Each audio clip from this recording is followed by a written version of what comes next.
Parang nabara nung una ba, kaya Oo. konti lang sa'yo. Tapos yung unti-unti siyang na-open, ano. Totoo yun. Ayan, ma'am. Ito na siya ngayon. Kanina, parang clear-clear pa siya, no? Pero ngayon, combination of different colors na siya na. Ayan, ma'am. Sir, ito.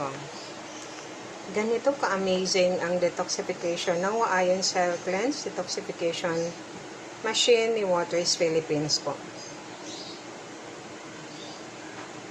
So, magba-vary po ang color depending on the health concerns of the person being detoxed.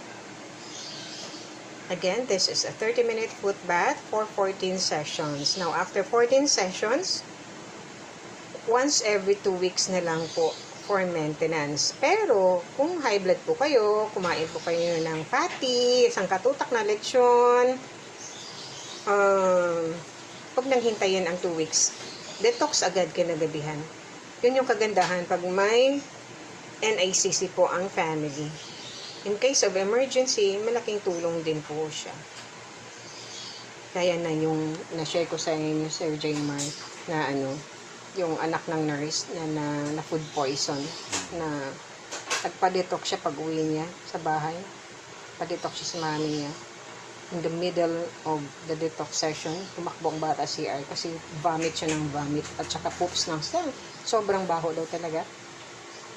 Sabi nga nung nurse na sanay siya sa unpleasant na mga scenario sa emergency. Pero yun talaga nandiri siya. So yan, ma'am, sir. Ayan.